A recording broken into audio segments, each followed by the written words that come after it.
तो बड़ा सवाल यही है कि तकरार आखिर कहां पर रुकेगा, क्योंकि केंद्र सरकार ने जब से आयुर्वेद चिकित्सा पद्धति को ऑपरेशन करने की अनुमति दी है, उसके बाद से ही इंडियन मेडिकल एसोसिएशन इस फैसले का लगातार विरोध कर रहा है। और यह विरोध यूं ही नहीं है, आईएमए का इसके पीछे तर्क भी है कि अगर आयुर्वेद चिकित्सक सर्जरी करने लगेंगे तो नीट जैसी परीक्षा का महत्व खत्म हो जाएगा।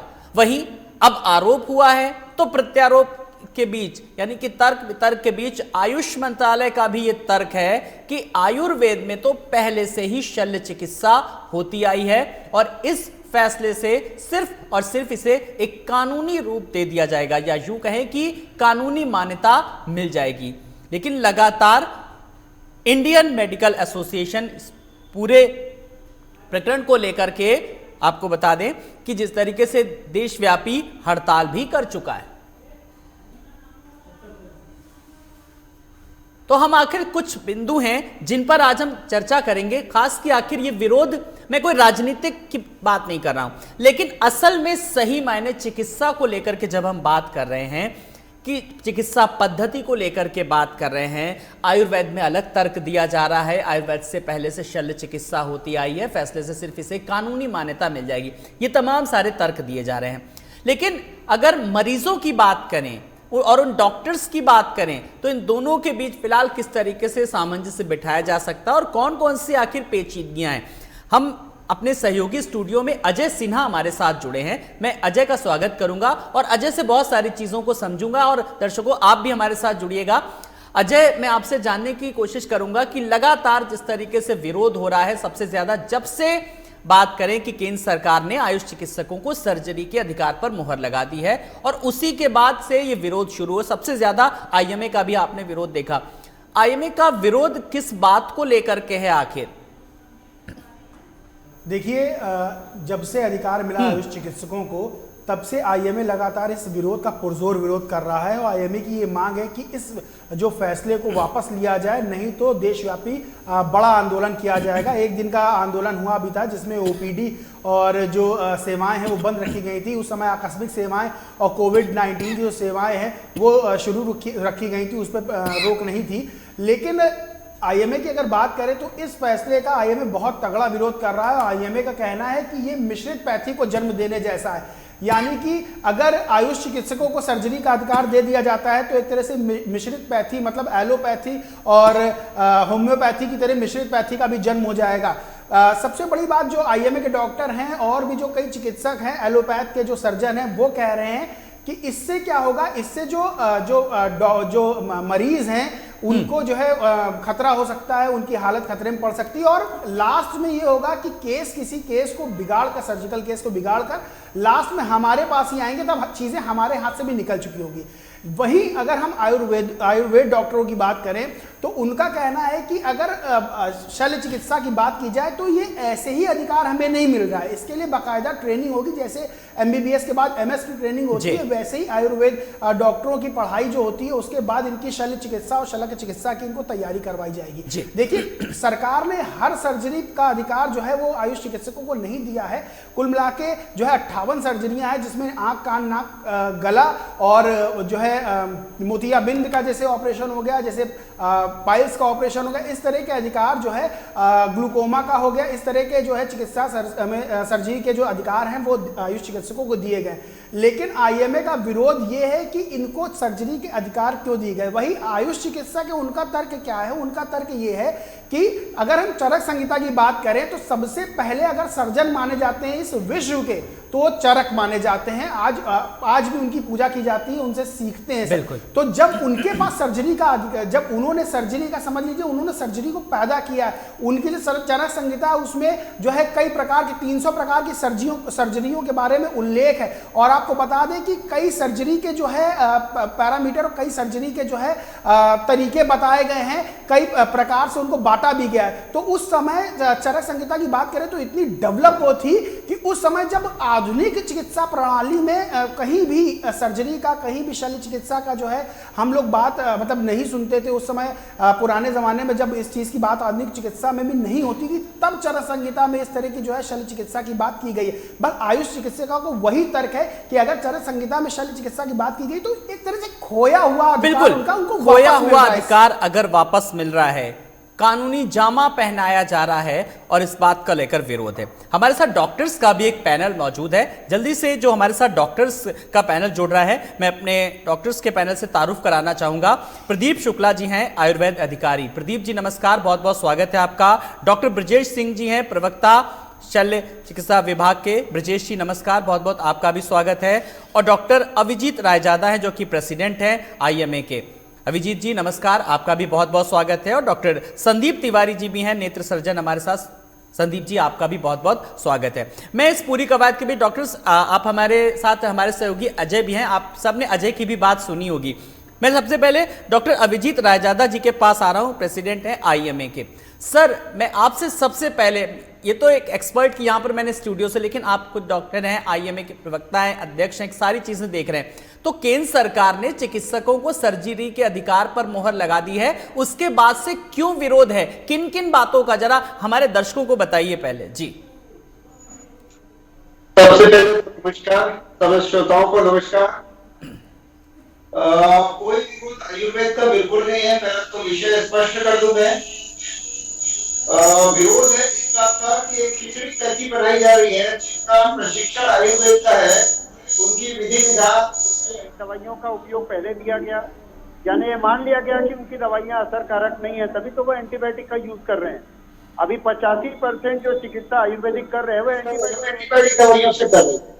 89% ऐसे केसेस हैं जिनमें ऑपरेशन की जरूरत नहीं है। आंख की सर्जरी की बात हो रही है सर। आंख सबसे ज्यादा महत्वपूर्ण अंग है। मेरे यहाँ में चिकित्सक बैठे हैं, पिछले 30 सालों से आंख में काम कर रहे हैं। 1991 से आज ये आंख के सब हिस्सों को ऑपरेशन नहीं कर पाते, यानी चिकित्सकों की कमी है, डॉक्टर के लिए पायलट की कमी है। आप जेट के रिटायर और तो बेरोजगार हैं।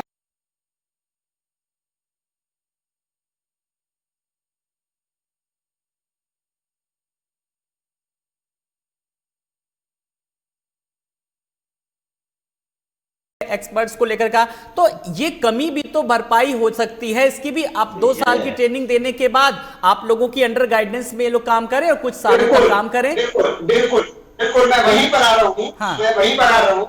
छत्तीसगढ़ में 8 मेडिकल कॉलेज हैं पिछले 20 साल से, उसमें से 7 में नहीं है सर। तो जब MBBS के एक्सपर्ट सर्जन के कॉलेजेस में सर्जरी की सीट नहीं है, जब आपने 80 साल में मुहैया नहीं कराया, तो अब उन कॉलेजेस को सर्जन दीजिए जो सर्जरी का प्रॉपर कोर्स करे हुए हैं। आपको वो तो दिख रहे हैं जिन्होंने सर्जरी पढ़ी नहीं, जिनको नहीं मालूम। आपको लग रहा है नाक कान गले की सर्जरी बड़ी आसान होती है। अगर आपका लेप्रोस्कोप 1 इंच ऊपर गया तो पिट्यूटरी ग्रंथि खत्म हो जाएगी। एक व्यक्ति 10 साल MS करने के बाद 5 साल ये सीखता है कि कहाँ ऑपरेशन करना है, फिर 10 साल सीखता है कहाँ नहीं करना है। तो आप 2 साल में 58 साल सीखेंगे, 58 सर्जरी के एक्सपर्ट बना देंगे। तो 58 2 साल में तो 58 चलिए, उसी जो आपने जो बात कही, उसी के लिए 2 साल का स्पेशल सर्जरी का प्रशिक्षण दिया जाएगा पहले, ऐसे कोई नहीं ऑपरेशन थिएटर में चला जाएगा। डॉक्टर ब्रजेश सिंह जी मैं आपके पास आ रहा हूं, जो लगातार प्रशिक्षण को लेकर के बात की जा रही है। अब MBBS डॉक्टर्स का ये कहना है कि 5 साल MBBS 2 साल MS या MD करके उसके बाद वो कहीं जाकर के सर्जरी कर पाते हैं, और आप लोगों को 2 साल का सिर्फ प्रशिक्षण करके क्या आप लोग उनके समानांतर रख पाएंगे? इस सवाल का जवाब भी मैं लूंगा। मैं प्रदीप शुक्ला जी जो कि आयुर्वेद अधिकारी हैं, प्रदीप जी से लेने की कोशिश करूंगा। प्रदीप जी, मैं जरा चाहूंगा कि आप आयुर्वेद को लेकर के, क्योंकि आयुष चिकित्सक सामान्य सर्जरी के साथ आंख, कान, नाक, गले की सर्जरी कर सकते हैं, लेकिन इसके पीछे तमाम सारे तर्क दिए जा रहे हैं। देखिए, सबसे पहले आप सबको नमस्कार। नमस्कार। और मैं बात थोड़ी सी लंबी और गंभीर बात करूंगा। आज जो वर्तमान में चिकित्सा में शल्य में जो इनकी महारत जो हासिल है, उसे हमें कोई आपत्ति नहीं, और भगवान करे इनकी और जो महारत है और बढ़ता ही जाए। आयुर्वेद जो है वैदिक काल से ज्ञान है, और जो हमारे डॉक्टर आज इंग्लिश एक्सपर्ट करते हैं, आज सबसे ज्यादा मान्यता इंग्लिश भाषा की है, और हमारा जो आयुर्वेद का ज्ञान संस्कृत में है, वो संस्कृत ज्ञान पर इन चिकित्सकों ने कभी ध्यान ही नहीं दिया। आयुर्वेद के पहले जानने में अभी रिक्सोपैथी की बात कर रहे थे हमारे डॉक्टर साहब। रिक्सोपैथी ये सबसे पहले ये बताऊं कि आयुर्वेद कोई पैथी नहीं है। आयुर्वेद एक जीवन शैली है, और इस जीवन शैली में आप एलोपैथी, आप होम्योपैथी, सारी दुनिया के सिद्धांत, सारी दुनिया की चिकित्सा इसमें समाहित है। आयुर्वेदा हितम बोलते हैं, हितम सुखम दुखम अर्थात धरती पर वह क्या जो जीवात्मा को या जीव को या शरीर को किसी भी प्रकार का फायदा देता है, वो भी स्वास्थ्य के लिए लाभदायक, और जो नुकसान करता है इसकी जानकारी हमें रखते हुए यही आयुर्वेद। अच्छा प्रदीप जी, एक बात बताइए, जब सर्जरी की बात आ रही है, आप लोगों के भी अपने तर्क हैं, लेकिन जब मैं बहुत सीनियर्स डॉक्टर से, जब एलोपैथिक के डॉक्टर से बात करता हूं या उनसे कुछ भी इसी मामले में जानकारी लेने की कोशिश करता हूं, तो उनका साफ तौर पर कहना है कि हम लोग भी 10-10 साल पहले किडनी ट्रांसप्लांट करते हैं, कहीं से कहां, बेंगलोर से कुछ अलग सा कोर्स करके आए, कोई इस विषय में स्पेशलाइजेशन करता है, तब जाकर के क्रॉनिक डिजीज का वो ऑपरेट कर पाता है। लेकिन आप लोगों के सिर्फ 2 साल की, उनको दिक्कत बस इस चीज की है। और बड़ी बात, जब केस में कॉम्प्लिकेशंस और बढ़ जाएंगे, तब आप लोग फिर वहीं पे उन्हीं के पास आएंगे। ये भी बड़ी बात है। यही तो मैं कहता हूं, राइट बंधु एरोप्लेन बनाया, चला पाएगा क्या? नहीं चला पाएगा।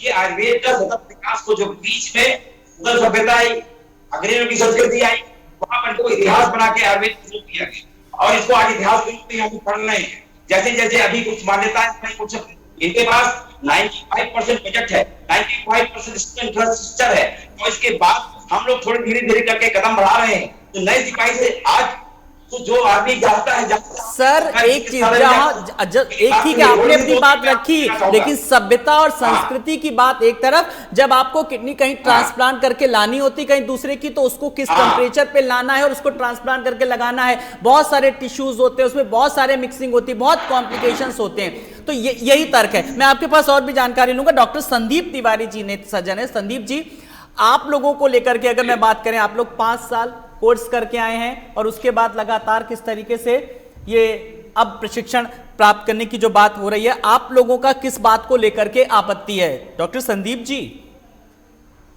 नमस्कार सभी। मैं नेत्र सत्य हूं, और मैं ये स्पष्ट बोलना चाहूंगा कि हमारा पद्धति से खासकर आयुर्वेद से तो विरोध नहीं हो सकता, क्योंकि आयुर्वेद हमारी भारतीय संस्कृति के परंपरा का एक अंग है। लेकिन बात अगर व्यक्ति के स्वास्थ्य को लेकर के व्यक्ति के जिस करने को लेकर के आती है, तो वहां पर साइंस ही आगे बढ़ेगा। वहां पर किसी की परंपरा और किसी की मन की भावना नहीं आगे बढ़ेगी। तो हमें तो सबसे पहले साइंटिफिक बात करनी चाहिए। मैं नेत्र रोग विशेषज्ञ हूँ। MBBS 5.5 साल पढ़ने के बाद, 3 साल PG करने के बाद, 3 साल फेलोशिप करने के बाद, ये समय देने के बाद आज मैं पहला ऑपरेशन करने का हिम्मत कर पाता हूँ। इतने चीजें होने के बाद हम ऑपरेशन, क्योंकि हमारा उद्देश्य क्या है कि जो व्यक्ति दृष्टिहीनता लेकर के हमारे पास आया है, उसमें हम अपने किसी भी ईगो को, किसी भी अपने स्वयं की किसी भावना को न रखते हुए उसकी दृष्टि को देने का हमारा, उसके बीमारी को ठीक करने का हमारा उद्देश्य रहे। लेकिन अगर यही काम मैं MBBS करने के तुरंत बात करने लगूं, मात्र 6 महीने 2 साल की ट्रेनिंग लेकर के करने लगूं, तो उस समय तो आंख जो है, हम लोग सोचते हैं कि नेत्र एक छोटा सा ऑर्गन है, लेकिन आपको बताऊं कि इसमें नेत्र पे ऐसी ऐसी बुक लिखी गई है जिसके 25-25 वॉल्यूम्स की बुक हैं, 25-25 वॉल्यूम्स की बुक हैं। उनको पढ़ने में हमको समय लगता है, उनको समझने में समय लगता है। आंख में जो हमारे काला पुतली है, कॉर्निया है, उसके अब अलग विशेषज्ञ हैं, मोतियाबिंद है, अब उसके अलग विशेषज्ञ हैं, रेटिना के अलग विशेषज्ञ हैं। हम लोग भी आपस में भी नेत्र रोग विशेषज्ञ होते हुए भी हम ना कॉर्निया का ऑपरेशन करते हैं, ना रेटिना का ऑपरेशन। अच्छा डॉक्टर संदीप जी, मैं एक उदाहरण से आपसे बात समझना चाहूंगा जरा। जैसे आपने जो टिश्यूज की बात की, मैंने भी उसकी बात की, लेकिन आप अपने साथ में रह करके, अपने सानिध्य में रह करके, जिस चीज को मैंने कहा कि अंडर कस्टडी में रह करके आप बहुत सारी चीजें सिखा सकते हैं। जैसे कि मैं अपने उदाहरण लेता हूं कि मैं मीडिया में हूं, इलेक्ट्रॉनिक मीडिया के वालों को भी ट्रेनिंग देता हूं, प्रिंट वालों को भी देता हूं, सोशल मीडिया वालों को भी ट्रेनिंग देता हूं, और तो और वेब मीडिया वालों को भी ट्रेनिंग देता हूं। तो सब पूरा मीडिया का पूरा जो फोरम होता है वो सब सीख जाते हैं। तो ऐसे तो आप लोग भी कोऑर्डिनेट करके ये चीज रख सकते हैं सामने। आपकी बात से पूर्ण रूप से सहमत हूं मैं, लेकिन मेडिकल साइंस ये किसी 2 कमरे में चलने वाला कोई कॉलेज नहीं होता है। मेडिकल साइंस को सिखाने का एक तरीका होता है जिसकी जिम्मेदारी शासन की है। शासन, जैसा कि डॉक्टर अभिजीत रायजादा ने अभी कहा, ये शासन का फेल्योर है कि उन्होंने आयुर्वेद के प्रगति के लिए कोई काम नहीं किया। ये शासन का फेल्योर है कि वो गांव में एमबीबीएस डॉक्टरों को भेजने के लिए उन्होंने कोई काम नहीं किया। ये किसी पैथी की प्रॉब्लम नहीं, मॉडर्न मेडिसिन जिसे एलोपैथी कहा जाता है, वो एलोपैथी कोई खामी नहीं है। लेकिन मेरा फिर से मुद्दा ये है कि अधकचरा जानकारी जी बिल्कुल, कहते भी है कि little knowledge is danger knowledge. ठीक है, मैं आपके पास अभी आऊंगा संदीप जी। डॉक्टर ब्रजेश जी हैं प्रवक्ता सर्जरी विभाग के। डॉक्टर ब्रजेश जी, लगातार आयुष चिकित्सक सामान्य सर्जरी के साथ आंख, कान, नाक और गले की सर्जरी कर सकते हैं। वहीं एलोपैथी की बात करें तो चिकित्सकों का संगठन आईएमए ने इस फैसले का कड़ा विरोध किया है। मैं जरा आपसे समझने की कोशिश करूंगा, इस आरोप प्रत्यारोप के बीच आपका क्या कुछ कहना है? नमस्कार सभी श्रोतागणों को। सबसे पहले तो मैं बता दूं, डॉक्टर रायजादा साहब ने बताया कि 2 साल में 58 टाइप की सर्जरी कैसे कर सकते हैं।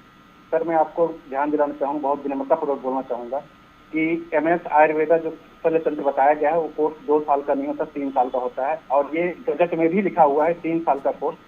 First year, second year and third year, तीनों साल में अलग अलग चीजें पढ़ाई जाती हैं। फर्स्ट ईयर का एग्जाम होता है, सेकेंड ईयर में एग्जाम नहीं, थर्ड ईयर में फिर से एग्जाम होता है, जो उसी में वाइवा साथ साथ में होते हैं। इस बीच में प्रैक्टिकल ट्रेनिंग उनकी, आईपीडी ड्यूटी, सारी ड्यूटी उनकी चलती रहती है, साथ साथ में सर्जिकल ट्रेनिंग भी उनकी होती है। तो ऐसा नहीं है कि केवल 2 साल में जाकर के कोई सीख करके निकल गए।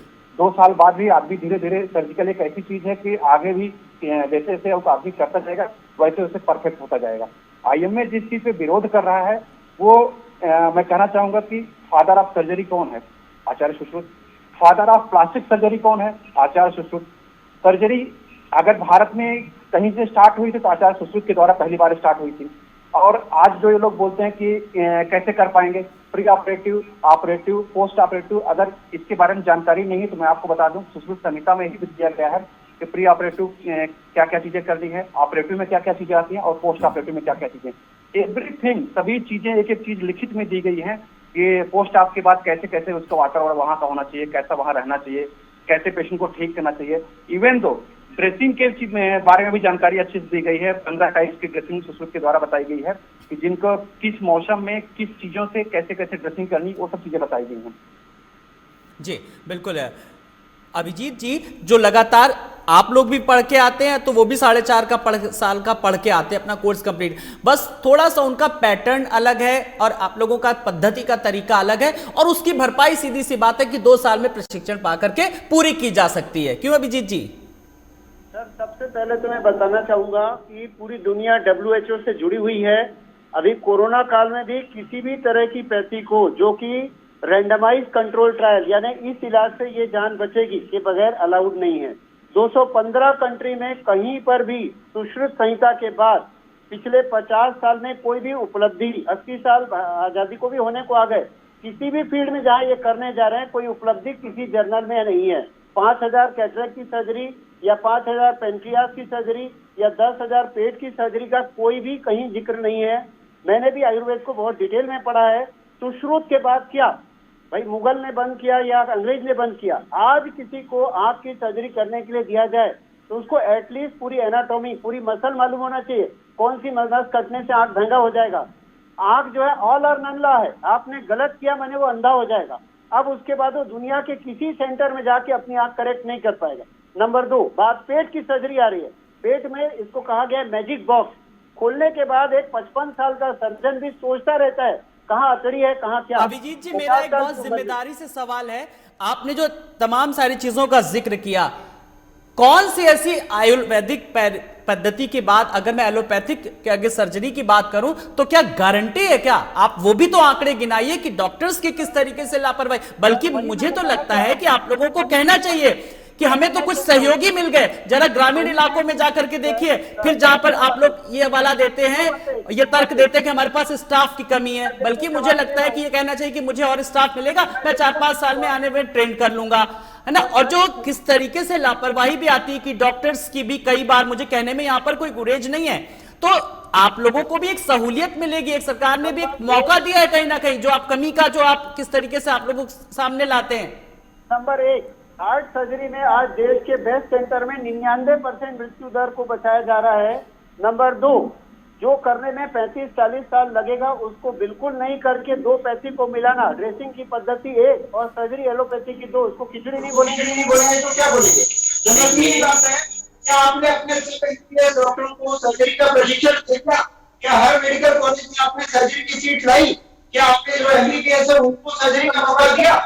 आप ये करेंगे, यदि आप ये करते हैं सर्जरी की सीट मौका है, इस बारे में हम जवाब देना ये चाहेंगे कि आप ये तो मानते हैं तो ज्ञान है, सतत विकास होता है।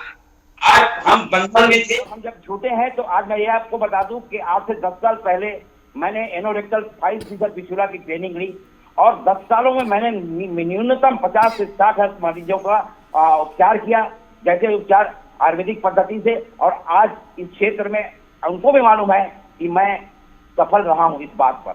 एक बात। दूसरी चीज, आज मरीज को स्वतंत्रता है कि किसके पास जाए। हम आयुर्वेद वाले नहीं बुलाते कि आप हमारे पास आइए, और आप चाहे कितने भी स्किल्ड हो, मैं स्किल्ड हूँ, उपभोक्ता कानून से आप भी बने। यदि मैं गलती करूंगा तो निश्चित रूप से उसका दंड का भागी रहूंगा। हमारे विकास, आपके अधिकार से हमें कोई आपत्ति नहीं है। भगवान शासन ने जितने भी आपको अधिकार दिए हैं वो आप सबके हैं, पर हमको अधिकार पाने से आप रोकने क्यों हैं? यदि हमको सक्षम मानेंगे तभी शासन हमको अधिकार देगी। जी बिल्कुल डॉक्टर ब्रजेश जी, जो अधिकार आपको सरकार दे रही है, लेकिन कुछ संगठन ऐसे हैं जो चाहे वो आईएमए से जैसे देशव्यापी तक हड़ताल तक का ऐलान कर दिया और बड़े आंदोलन का, लेकिन अब आप उनको कैसे टैकल करेंगे? कैसे उनको बताएंगे कि आप भी उतना ही पढ़ के आए हैं, आप भी उतनी ही काबिलियत रखते हैं, आपने भी उतनी ट्रेनिंग ली है और आप उनसे बेहतर कर सकते हैं 2 साल के प्रशिक्षण के बाद? डॉक्टर ब्रजेश जी, आपने ट्रेनिंग किस चीज में लिया और आप प्रैक्टिस किस चीज का करना चाह रहे हैं? मरीजों की सुविधा किस चीज की देना? आपने प्रैक्टिस किया है आयुर्वेदिक से एनोरेक्टल सर्जरी का, लेकिन आप कोशिश करना चाहते हैं कि एलोपैथी के तरीके से उसको ट्रीट करें। तो ये तो आपको अपने पद्धति पे अविश्वास या फेथ की कमी दर्शाता है। ठीक है, काउचिंग करके एक सर्जरी होती थी, जो मोतियाबिंद की सर्जरी होती थी, ये सुश्रुत ग्रंथ में लिखा हुआ है, काउचिंग सर्जरी होती थी। तो आपको अगर आपकी पढ़ाई अगर आयुर्वेद में हुई है, आप नेत्र रोग विशेषज्ञ बनना चाहते हैं, तो पक्के तौर पे आप उस पद्धति को पहले उस पद्धति से आप इलाज करिए। मरीज आएगा कि नहीं आएगा फिर डिसाइड होगा कि आपको मॉडर्न तरीके से कोई मरीज आएगा, ये पद्धति डिसाइड नहीं करेगी। मरीज को जहां फायदा मिलेगा, डॉक्टर अच्छा रिस्पांस देगा, वहां पर मरीज सीधे से आएगा, चाहे वो छत्तीसगढ़ हो, चाहे वो उत्तर प्रदेश हो, चाहे वो मध्य प्रदेश हो, या फिर वो राजस्थान ही क्यों ना है। डॉक्टर ब्रजेश जी, मैं जरा आपके पास आऊंगा। सर मैं आ रहा हूं। डॉक्टर ब्रजेश जी, कुल मिलाकर के आप कैसे यकीन दिलाएंगे कि हाँ मैं पूरी तरीके से सक्षम है ये पद्धति? पहले मैं बता दूं कि जो ये बता रहे हैं बार-बार की ट्रेनिंग प्रॉपर ट्रेनिंग नहीं होती है। ये पोस्ट ग्रेजुएशन में मैं बता दूं जो मिला हुआ है सभी को अधिकार,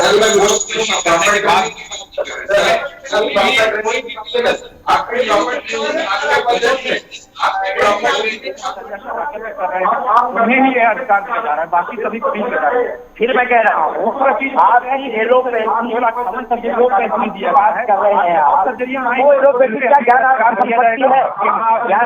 ज्ञान जो है होती है, ज्ञान का अधिकार हमको भी है।